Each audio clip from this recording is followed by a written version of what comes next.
Aleloia! Miaravantsika rehetra ry havana amin'ny anaran'i Jesosy Kristy Tompo. Dia ho ampitomboana amintsika indray mandrakariva ny fahasoavana fiadanana avy amin'Andriamanitra ary ny firaisana amin'ny fanahy masina. Dia faly mandrakariva ny tenanay zany manohy ny tenin'Andriamanitra, ny tenin'ny fanahy masina tiany ho zaraina amintsika, ampitandremany mandrakariva antsika indrindra amin'izao andro farany izao izay andrasantsika ny fiverenan'ny Tompo. Mila vonona isika tsirairay avy, izaho sy ianao zany mila vonona mba ho tafiditra ao amin'ny fanjakan'ny Tompo izay efa homaniny ho antsika. Dia ny fanjakana any an-danitra zany, fanjakana any an-danitra fa tsy ny fanjakana ety an-tany izay any Satana. Efa notenenin'ny Tompo moa zany, efa notenenin'ny Satana zany hoe raha mandohalika eo anatrehany dia omeny an'i Jesosy. Izao rehetra izao fa ny Tompo dia nandahy izany fa tsisy afa-tsy Andriamanitra irery ihany no hivavahana sy handoliana. Ka dia hizara ny tenin'ny Tompo tsika, araka ny teny teo zany ny tenin'ny fanahy masina izay omeny tiany ho ifampizarana indray androany dia araka ny lohateny hoe ho faty amin'ny fahotany ny olona tsirairay raha tsy mibebaka sy miverina amin'ny Tompo. Ho faty amin'ny fahotany amin'ny heliny zany ny olona tsirairay avy raha tsy mibebaka na miverina amin'Andriamanitra, miverina amin'ny Tompo ilay ray any an-danitra. Izay ny lohateny ho voasantsika, ifampizarantsika indray zany, ifampielezantsika ka dia hivavaka tsika, hametrahantsika ny tenin'Andriamanitra. Eny ry ray masina any an-danitra, ianao ny ivavahanay, ianao no antsoinay, Jesosy Kristy Tompo, fanahy masina. Misaotra anao ny amin'izao fotoana izao ary indrindra efa manantona anao sady amin'ny fanatretena. Raha manantona anao Tompo dia mifona sady mibebaka eo anatrehanao tokoa amin'ny fahalemena, amin'ny tsy fahatanterahana rehetra satria vao miratra ny masoandro, vao miratra ny masonay koa dia ratsy ny fisainanay, ratsy ny eritreritray ary maro ny nalehan'ny tongotra, ny raisin'ny tanana, ny henoin'ny sofina, ny jeren'ny maso, ny eritreretina zavatra maro, ny tenenin'ny vava tsy araka ny sitraponao ka dia mbola hifonana aminao zany satria izay masina ihany hoy ianao no hitanao ary tsy mihaino ny mpanota ianao. Ka zany no angatahana famindrapo, indrindra mangataka ny rano zanakao Jesosy Kristy hanadio tanteraka hanavao. Le ranao Jesosy no tena manadio, ny ranao no tena afo mandoro izay tsy hanao rehetra, ny fiainako, ny ao anatiko, ny ivelany rehetra, ny amin'ny fiainako, amin'ny ankonako, amin'ny asa mandraraha, ny asa fitoriana.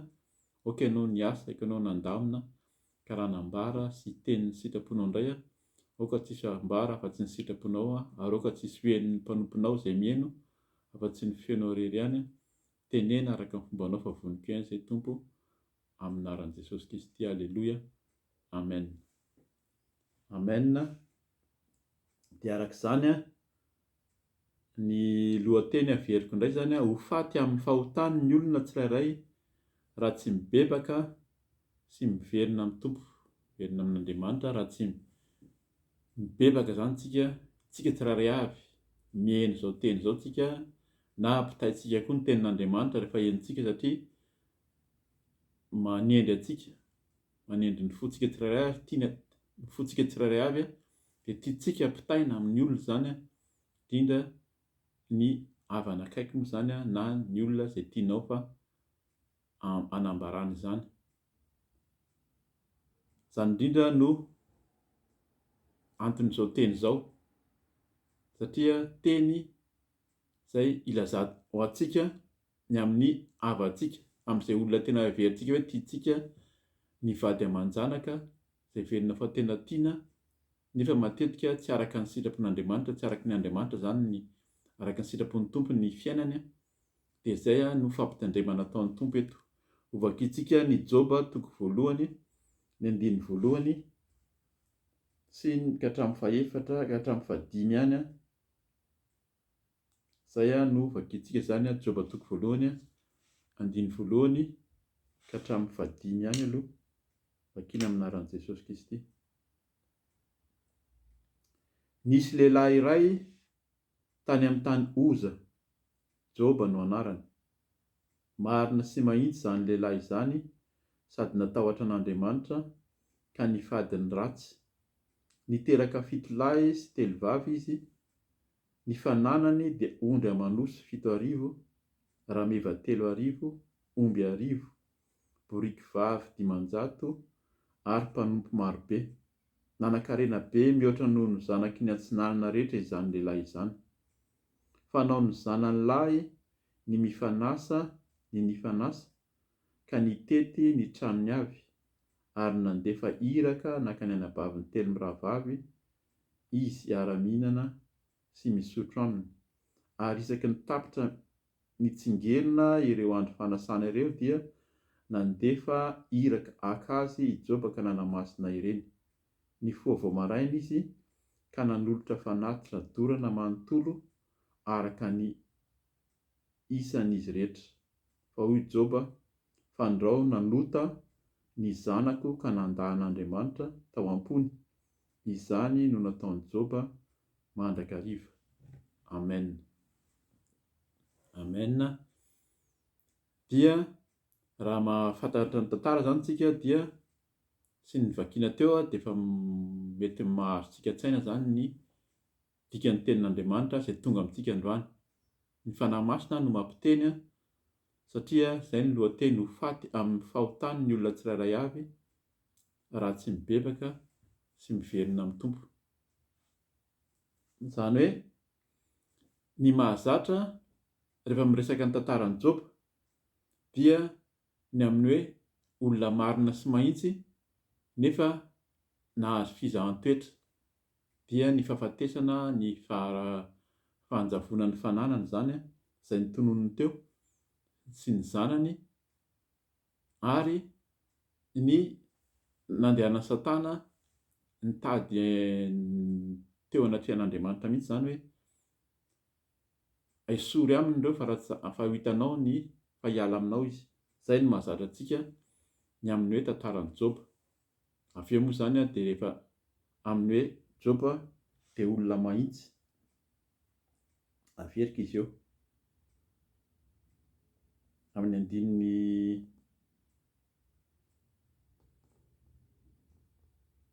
azafady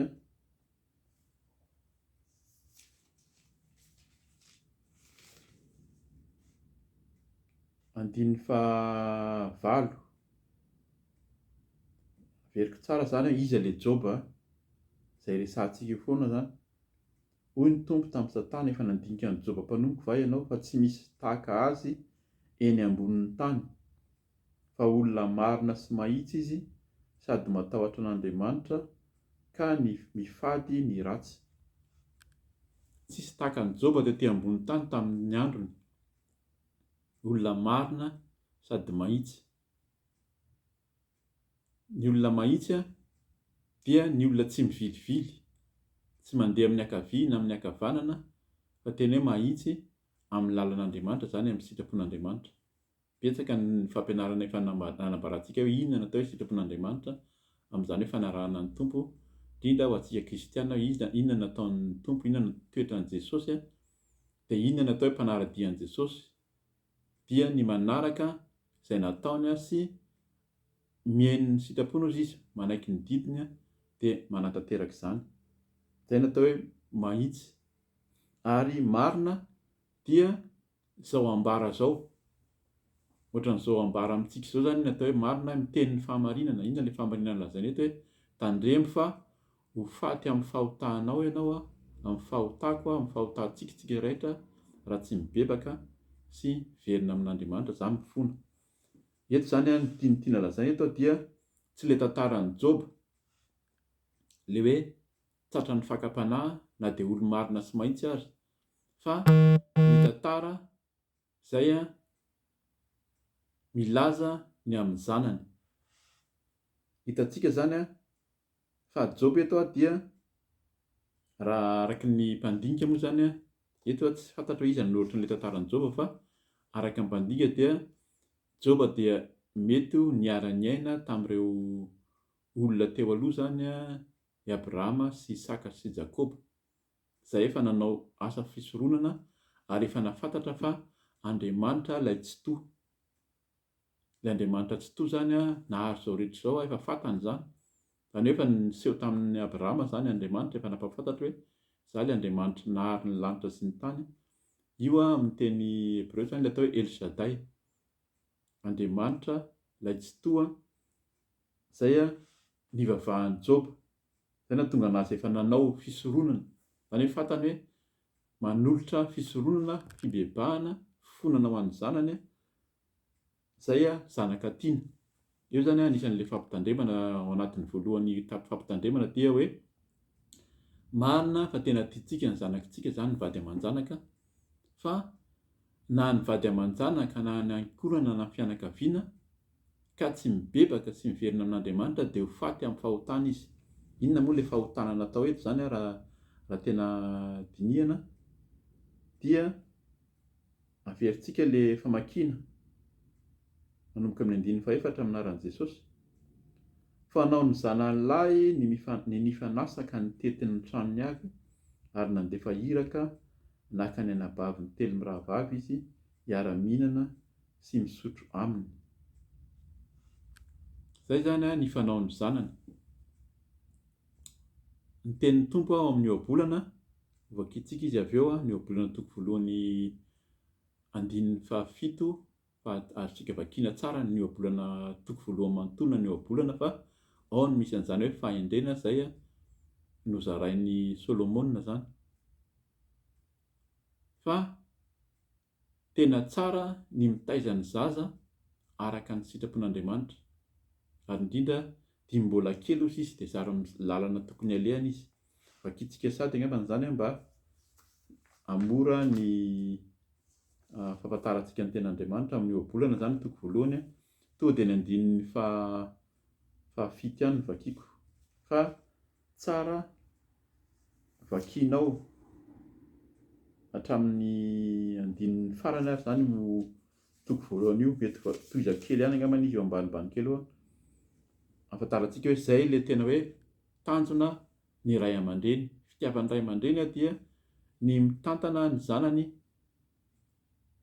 ho amin'Andriamanitra, ary mitantana ny zanany raha mbola kely zany ilay zaza dia mampahafantatra azy ny lalana tokony alehany, mampianatra, mitandrina, mitondra azy amin'ny fahendrena, fahalalana ny sitrapon'Andriamanitra, ny tenin'Andriamanitra. Anjarantsika ray aman-dreny mampita izany. Misy ny ray aman-dreny dia manampy ny zana amin'ny mpanompon'Andriamanitra, alefa any amin'ny fiangonana any ny ankizy dia alefa any amin'ny sekoly alahady, alefa any amin'ny fianarana any amin'ny antoko-pihira, fa ilay ray aman-dreny manao izay tiana ataony ihany. Fa eto dia tena ho antsika ray aman-dreny ihany koa dia Job dia tena nikarakara ny zanany ary nampianatra izany, tondra azy zany, nampianatra azy, nampahafantatra anazy hoe tondra azy teo anatrehan'Andriamanitra mba ho mendrika teo anatrehan'Andriamanitra izy. Izay ny tanjon'i Job. Izay ilay hoe tanjona, satria raha ny fijerentsika eto dia ny zanany dia nanao izay tiany ataony ihany koa. Izay ny tena tenin'Andriamanitra nambara eto hoe nanao izay tiany ataony izy fa miandry ilay sorona sy fonana ataon'ny dadany. Fa ry zareo ny fiainany toizany ihany dia ny fihinanana sy ny fisotroana. Izay zany ny tena fampitandremana ataon'ny Tompo. Fa vakiako ihany zany ilay ohabolana toko voalohany teo ny 17 dia toizakely eo ambany kely eo amin'ny anaran'i Jesosy. Ny fahatahorana ny Tompo no fiandohan'ny fahalalana, fa ny adala dia manamavo ny fahendrena sy ny anatra. Anaka 9:9 amin'ny anaran'i Jesosy. Anaka mianono ny fananaran'ny rainao ary aza mahafoy ny fampianaran'ny reninao, fa fehiloha tsara tarehy amin'ny lohanao izany ary firavaka iambozonanao.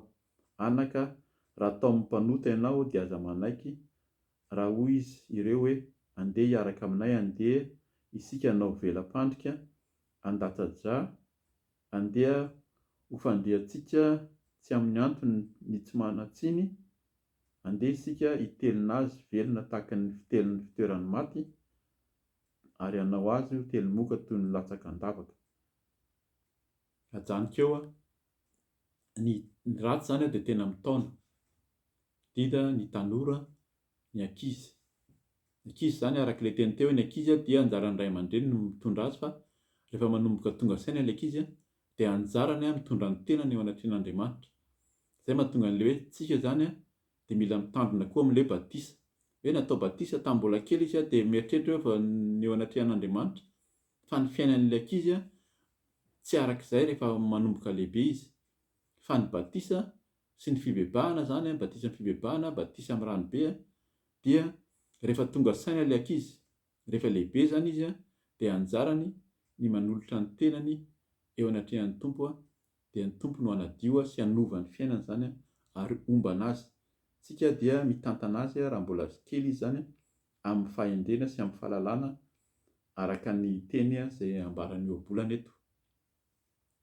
Tizako ny tenin'ny Tompo zany no eo amin'ilay Joba teo. Joba toko 1:1-4 teo, fanao ny zanany lahy ny fanasa ka nitety ny tranony avy ary nandefa iraka naka ny any abavy ny telo mirahavavy izy hiara-mihinana sy misotro aminy. Zay zany matoa ireo olona ireo zany efa mitety, dikan'izany mety efa manana ny bady aman-janony ary izy efa manana ny tranony zany dia mitety ireo anankifito ireo dia manao toro mifanasa hoe anjaran'ny hanina indray zany no andray tsika nihinana dia andray tsika misotro. Midika zany fa dia manao ny fiainana ireo.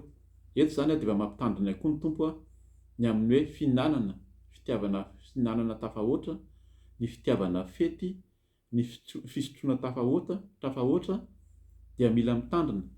Zany no efa betsaka ny fampianarana ihany koa ny amin'ny hoe tandremo, ny amin'ny hoe mankalaza, ny amin'ny naterahana. Zany dia fitadiavana amin'ny fihinanana, ny amin'ny ino moa izy teo, fahafaham-po ety amin'izao fiainana izao, hoe mankalaza ny fahaterahana na ho an'ny tena zany ary indrindra fantatsika tsara fa tsy mankalaza tsy tsara ary tsy nanontany na nangataka an'izany mihitsy Jesosy hoe ankalazao ny andro naterahako.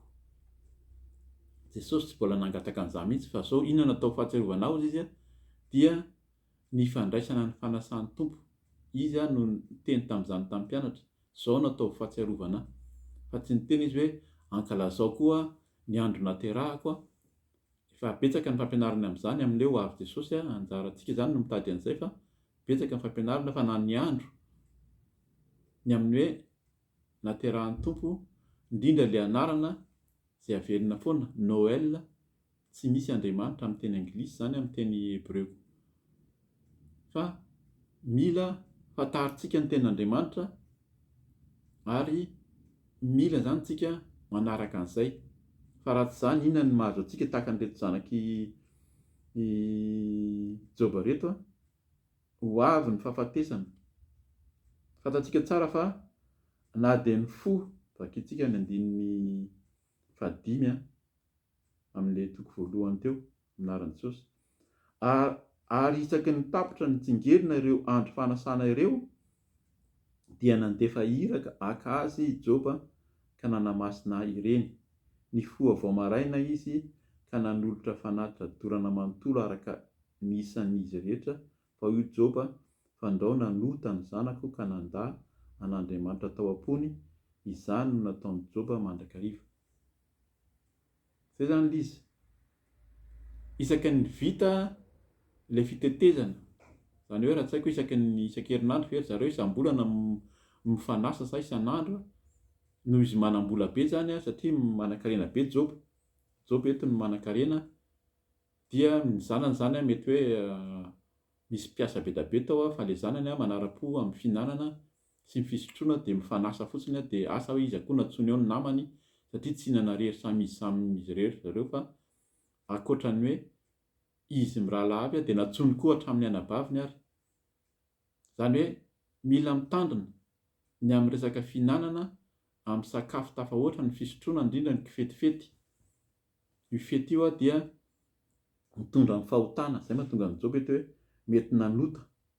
Joba zany noho ny fitiavana ny ankonany, fitiavana ny zanany dia nanao fanolotra sorona, nanao fanatitra teo anatrehan'Andriamanitra.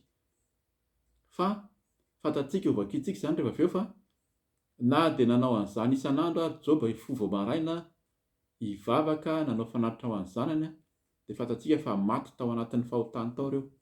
Joba rery no velona satria Joba no marina sy mahitsy. Io zay ilay tenintsika teo hoe tsy hambara zany matovaka ny soratan'ny tenin'Andriamanitra eto. Ary izay ny tenin'ny fanahy masina rehefa nanomboka namaky an'io Joba io zany dia najanon'ny Tompo teo ny masoko, ny fanahiko hoe tandremo fa misy an'io zavatra io izay tsy hambara mihitsy. Raha mamaky ny Joba sy tantarana ny Joba ny olona dia ny inona filaza azy teo ny fizahan'ny toetra. Azafady ny fizahan'ny toetra nahazo azy sy ny hoe Satana ny loza nahazo azy nefa nahazo fitahiana indray izy avy eo. Zany no lazaina Joba noho ny fahamarinana sy ny fahitsiana izay ambaran'ity koa zany hoe raha mandeha amin'ny fahamasinana antsika, mandeha amin'ny fahamarinana dia tsy ho faty amin'ny fahotana na dia mpanota ary manodidina antsika amin'izao fotoana izao dia olona mpanota tsy mety mino. Ary raha mandeha amin'ny fahamasinana sy fahamarinana zany ianao dia ianao no enjehana sy tondrona molotra indray ary. Misy miteny meviteny ho tanteraka manamary tena fa mbola vakiantsika eo ny tenin'ny Tompo fa zany natao hoe izay masina ihany ozy izy nahita an'Andriamanitra ary zany natao hoe zanak'Andriamanitra. Betsaka no mitonona zany manaraka hoe za dia kristianina, za manara-dian'ny Tompo, fa ny fiainany ataony ihany fa ho faty. Izay ny tenin'ny Tompo amintsika androany hoe ho faty amin'ny fahotantsika eo tsika raha tsy mibebaka. Ny fahotana dia betsaka ny fampianarana teo tsy miverina amin'ny Tompo tsy manaiky ny fampianarana izay efa ambara teto zany ny anarana ny Tompo ny mila fantarina ny tenin'Andriamanitra, mila fantarina ny sitrapon'Andriamanitra ary tsy manao fahazarana fotsiny koa. Izay zany koa mifanaon'ny olona zatra ny fombafomba fa misy ray aman-dreny ao mifona sy mibebaka ao anahy foana dia za zany toizako ihany ny fiainako. Misy ray aman-dreny ao pasteur mpanoton'Andriamanitra rehefa makany dia izy no mifona, izy no mibebaka sy mivavaka ao anay dia mamaly vavaka ny Tompo fa ny anay toizana ihany ny fiainanay. Tandremo fa ho avy ny fahafatesana ho tonga amintsika tahaka ny mahazo an'ireto zanaky Joba reto. Zay zany io fahafatesana io angambany mila manazava kely ny amin'ny atao hoe fahafatesana. Fahafatesana dia fantatsika sady mampirisika antsika foana zany hamaky tsara ny tenin'Andriamanitra fa raha tsy zany tsy mahazava amintsika ny atao hoe fahafatesana ihany koa. Fahafatesana dia tany amin'ny Genesisy ny toko 2 sy toko 3 taony dia efa nambara ny amin'ny atao hoe fahafatesana, ny idiran'ny fahafatesana tetỳ amin'ny fiainana dia tamin'ny andron'ny Adama sy Eva. Zay nandahan'Andriamanitra tsy nihaino ny tenin'Andriamanitra dia tonga ny fahafatesana dia tonga tetỳ amin'izao tontolo izao ny fahafatesana. Amin'ny Genesisy toko 3:7 ary izy milaza ny amin'ny teny hoe fa vovoka ianao izy dia hiverina vovoka. Zany hoe fahafatesana zany no ahazon'ny olona rehefa ao anatin'ny fahotana. Dia vavakiko ihany ao anatin'izany fahafatesana zany inona no nahazo an'ny ireo zanaky Joba zany. 9:13 vakiko kely fotsiny dia inona ny fanaon'ny zareo ihany zany mbola mitohy ilay fanaony aminaran'i Jesosy hoe indray andro raha nihinana sy nisotro divay tao an-tranon'ny zokin'ny lamatoa ny zanany lahy sy ny zanany vavy. Zay zany ilay fanaon'ny zareo tany amin'ny lamatoa zareo no nihinana sy nisotro divay, zanany lahy sy ny zanany vavy efa nazavainy teo zany fa fanasa foana ry zareo. Ny 9:7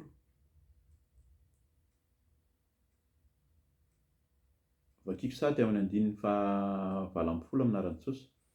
Ary raha mbola niteny izy dia nisy iray tonga ka nilaza hoe ny zanakao lahy sy ny zanakao vavy dia nihinana sy nisotro divay tao an-tranon'ny zokin'ny lamatoa ary indro nisy rivotra mahery avy tany anefitra ka namely ny zoron-trano efatra dia nianjera tamin'ny zatovo ny trano ka maty izy rehetra. Zay ilay izy. Eto soratana io matoa ny soratana teo misy fampianarana, misy tenin'ny Tompo. Zay ilay hoe tsindrimandrin'Andriamanitra, tenin'Andriamanitra zao a, izay tsy ambara matetika, na mety tsy ambara mihitsy ary vitsy ny olona manambara izany fa mila mitandrina isika. Isika zany zao anatin'izany hoe fibebahana, mitarika antsika ho amin'ny fibebahana, tandremo ny fihinanana sy ny miantehitra amin'ny olona fotsiny, miantehitra amin'ny mpanompon'Andriamanitra. Ry zareo nefa mpisorona, zareo nefa mivavaka, zareo masina eo anatin'Andriamanitra ka ndaontsika hiteny amin'izareo fotsiny dia izy zany mivavaka ao antsika fa tsika toizantsika ihany ny fiainantsika ny amin'ny fihinanana sy ny fisotroana sy ny fetifety. Fa ho avy ny fahafatesana, tonga amin'ny fahafatesana ho tonga amin'ny olona. Ny fahafatesana io mety fahafatesana ara-batana mihitsy tahaka ny nazy ny zanaky Job eto, fa misy ny fahafatesana hoe ara-moraly, misy ny fahafatesana ara-panahy, ary misy koa ny fahafatesana mandrakizay. Efa nitenenintsika teo zany amin'ilay Genesis 2:2-3 azotsika vakiana manontolo fa ny fahafatesana dia vokatry ny fahotana, vokatry ny fahotan'ny olombelona ihany ny fahafatesana. Ary ny helokareo sy ny fahotanareo koa sy ny tompo no tsy ahitana hevitra mampisaraka anareo, tsy hidirany soa aminareo. Mila mitandrina zany tsika hoe fa maninona ary ty fiainako ty, fa maninona ankoatran'ny Satana izay miapanga. Satana efa tsy kely lalana, miapanga eo anatrehan'Andriamanitra, na dia mahitsy sy marina ary Job dia mbola nandalo fahoriana, izay no tenenina matetika. Fa tsika mihitsy aloha no mila miala amin'ny fomba ratsy sy ny fahazaran-dratsy, ary indrindra manolo tena ho an'ny tompo andeha amin'ny fahamasinana sy ny fahamarinana. Ny fahafatesana ara-moraly ohatra dia azotsika vakiny zany eo amin'ny Romanina 5:9 ka hatramin'ny 9, vakitsika vetivety zany ny Romanina 5:9 ahafantarantsika inona koa misy hoe fahafatesana, tsy hoe ara-batana ihany fa ny an'ny moraly na ny fisainantsika zany dia efa maty sady ao anatrehan'ny tompo.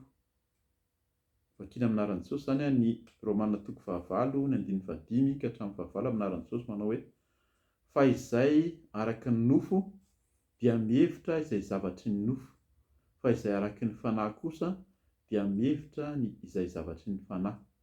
Ny fihevitry ny nofo dia fahafatesana, fa fiainana sy fiadanana kosa no fihevitry ny fanahy, satria fandrafinan'Andriamanitra ny fihevitry ny nofo, fa tsy manaiky ny lalàn'Andriamanitra izy sady tsy hainy akory izany, ary izay ao amin'ny nofo dia tsy mahay manao ny sitrapon'Andriamanitra. Zay zany ny fihevitry ny nofo izy dia fahafatesana. Zay ny fahafatesana ara-panahy, ara-moraly. Zafady dia ny fahafatesana ara-panahy. Efa mitovitovy amin'izay ihany koa na ny fahafatesana izay mandeha araky ny nofo dia tsy mandeha araky ny fanahy. Fa ny fahafatesana ara-panahy koa dia azontsika jerena any amin'ny Efesianina 4:7 ka hatramin'ny 20 koa, zay no vakintsika. Hoe ahoana zany fahafatesana ara-panahy zany? Fanahy ny amin'ny teny gasy manko izy somary mitovy ihany ny filazany hoe fanahy, esprit na hoe ny âme, fa samy fanahy ihany ny antsoin'ny malagasy an'ireo. Fa indraindray misy atao hoe ny esprit, mety hoe fisainana ve, fa fanahy ihany koa izy. Fa eto azo lazaina hoe moraly ve, fa zay ilay izy hoe maty ara-panahy, maty ara-moraly, tsy mifanalavitra eo amin'ny malagasy fa tsy araky ny sitrapon'Andriamanitra zany dia ny fisainana fitondran-tena araky ny nofo fahotana zany ilay izy. Efesianina 4:17 aminaran'i Jesosy. Koa izao no lazaiko sady ambarako marina ao amin'ny tompo, ny mba tsy andehananareo intsony tahaka ny fandehanan'ny jentilisa amin'ny fahafoanan'ny saina, fa efa tonga maizi-tsaina sy oloko azy amin'ny fiainan'Andriamanitra ireny noho ny tsy fahalalana izay ao anatiny noho ny amafin'ny fony. Zay zany ny olona maty ara-moraly, ny ara-panahy ihany koa dia olona efa mafy fo, efa maizi-tsaina ozy izy, efa foana ny ao anatin'ny saina. Zany hoe araky ilay teny teo zany matetika voalaza foana hoe ara-panahy maty ara-panahy na maty ara-moraly teo ohatran'ny hoe mifangaro izy amin'ny teny malagasy fa ny ao anatin'ny saina, ny ao anatin'ny fo, ny ao anatin'ny fitondran-tena, ny fandehanana araka ny nofo dia mitondra fahafatesana ara-moraly, ara-panahy. Ary ny fahafatesana zay efa nilazaina teo zany ankoatran'ny fahafatesana ara-batana mihitsy zay nahazo ny zanaky ny Joba dia ny fahafatesana mandrakizay na ny fahafatesana any amin'ny elo. Betsaka ny ten'Andriamanitra azo vakiana fa mampirisika antsika zany amin'ny Tesalonianina faharoa toko voalohany andiny fahasivy, ny Romanina toko fahaenina andiny fahaenina ambinifolo fa ny Apokalipsy zay efa fantatsika tsara averina matetika ny Apokalipsy toko faha 1 ny andininy fahavalo zay ihany no vakiantsika ahafantarantsika ny amin'ny hoe fahafatesana mandrakizay. Ny Apokalipsy toko faha 1 andininy fahavalo vakiana amin'ny anaran'i Jesosy hoe efa raisotsady ao amin'ny andininy fahasifito amin'ny anaran'i Jesosy izay maresy no andova izany zavatra izany ho andriamaniny aho ary izy ho zanako.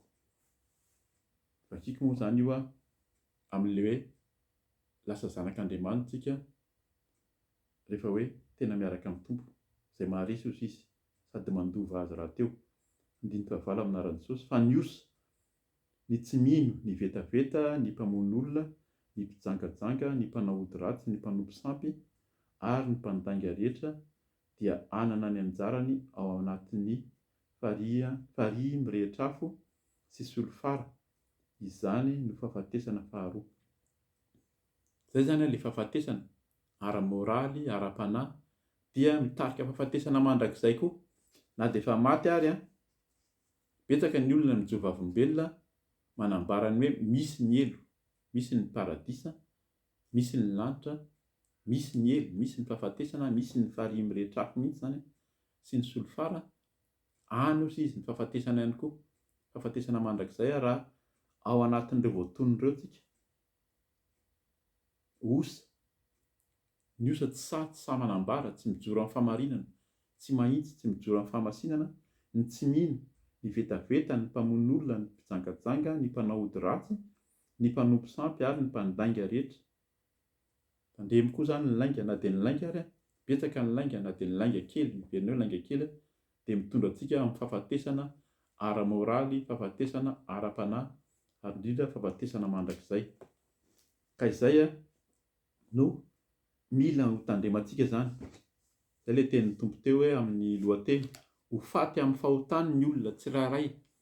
Izy 7 lahy miaraka amin'ny anabaviny anankitelo dia maty tao. Joba no velona satria Joba sy ny vadiny Joba moa zany tsy niresahana eto fa mbola raha mamaky tsara ny tantaran'i Joba ianao dia fantatrao ihany ahoana ny finoany fa mety tsy niara-lona tao anatin'izay le fetifety sy fisotroana teo ilay vadiny ka voatahiry. Mbola niara-velona tamin'i Joba ilay vadiny fa ilay zanany izay nandeha tamin'ny fanaraharam-po amin'izao fiainana izao no maty. Averiko tsara ilay izy andininy ao amin'ny Joba teo Joba toko faha 7 amin'ny anaran'i Jesosy. Arindro nisy rivotra mahery avy tany efitra ka namely ny zoron-trano efatra dia nanjera tamin'ny zatovo tao an-trano ka maty izy rehetra. Ny zanakao-lahy sy zanakao-vavy ozy izy dia nihinana sy nisotro divay tao an-tranon'ny zokin'ny lamatoa. Izany hoe mila mitandrina mihitsy tsika zany fa ny tsirairay avy ny mila manantona ny Tompo na dia eo ary ny ireo mpanompon'Andriamanitra tahaka an'izao hoe fampirisihana antsika zany, fampahafantarana antsika eo tsika miara-mivavaka mampahafantatsika hoe inona ny tokony atao anatrehan'ny Tompo. Fa raha mandeha tonga ny fananarana, tonga ny hoe tandremo ito, tandremo tiana atao hoe fahamasinana anatiny, tiana atao hoe fahamasinana ivelany, tiana atao hoe fahamarinana kanefa ianao tsy mino, ianao tsy mieno fa mitohy ihany dia azagaga ianao raha ho tonga ny fahafatesana. Mety tena hoe fahafatesana ara-batana io fa araky ny fanazavana teo mety amin'ny fahafatesana ara-moraly, ara-panahy, ary koa zay no tena atahorantsika dia ny fahafatesana mandrakizay any amin'ny farihy mirehitra afo ozy izy any amin'ny solofara. Ka mila ny bebakantsika miverina amin'ny Tompo verena amin'ny Tompo tsika tsirairay avy. Raha ao anatin'izany fitiavana fetifety tafahoatra, mety hoe tsy hanao fety mihitsy, fa eto zany dia efa zay ny fanaony satria manan-karena manam-bola dia efa mitetitety fotsiny ny amin'ny fety, ny amin'ny fanaranam-po, ny amin'ny sakafo, ny amin'ny fisotroana, fa tsy araka ny sitrapon'Andriamanitra zany. Ka dia izay zany ny tenin'ny Tompo amintsika mba tsy ho amintsika ny atongava ny fahafatesana, indrindra moa zany ny fahafatesana ara-batana, fa ny fahafatesana ara-panahy koa dia efa mampatahotra satria ety amin'izao na dia velona aritsika dia ho faty ihany. Novakiana mampirisika antsika anaraka ny fiaraha-mivavaka izay ao amin'ny ho avy Jesosy Kristy zany, izay natao isaky ny sabotsy, ny sabotsy 1 Novambra 2023, 11 Novambra 2023 zany dia manazava ny eo amin'ny Isaia 7:50 hazavain'ny mpanompony ny amin'izany koa io manazava mihitsy ny atao hoe fahafatesana ara-panahy ho an'ny olona izay mivilivily tsy mandeha amin'ny fahitsiana sy amin'ny fahamarinan'Andriamanitra. Mampirisika antsika zany hiaino hatramin'ny farany amin'izany fampianarana izany ihany koa. Ka dia mila mitandrina antsika fa ny Tompo dia tia antsika, aza miankina aman'olona, aza miankina amin'ny mpanompon'Andriamanitra hoe izy ny masina, izy mivavaka, izy mahay mivavaka, izy mety hoe mpaminany, manambara aminao izy amboloha, mitantana anao araka nataon'i Joba, araka nambaraina teo, nambara teo ohatra ny zaza antsika raha mbola tsy mahafantatra. Verina amin'ny Tompo ianao zao dia manomboka mampianatra anao ny mpanompon'Andriamanitra, mivavaka miara-mivavaka aminao, fa mampirisika foana vakio ny ten'Andriamanitra dia fantatrao anao fa tsy manaraka ny bokony izay ambaran'ny olona tsirairay avy ianao. Fa raha fantatrao ny ten'Andriamanitra dia izy raha teo hamangy, fanahy masina hamangy anao, hanazavanao ny ten'Andriamanitra, hiteny aminao ny mety sitrapony sy ny hitarian'ny fanahy masina aminao. Ka dia mampirisika antsika zany hitady an'Andriamanitra, tsy hantehatra amin'ny olona, tsy hantehatra amin'ny fombafomba, tsy hantehatra koa amin'ny anaram-piangonana indrindra koa hoe isy ny tena misy an'Andriamanitra ao ny tena malivavaka hony, misy fitahiana hony, fa ianao tsika tsirairay avy no tokony hitady an'Andriamanitra, fa raha tsy zany dia ho faty amin'ny fahotantsika tsika. Ka mila mibebaka sy miverina amin'ny Tompo. Tenin'Andriamanitra amaranako azy dia ao amin'ny Isaia 5:40.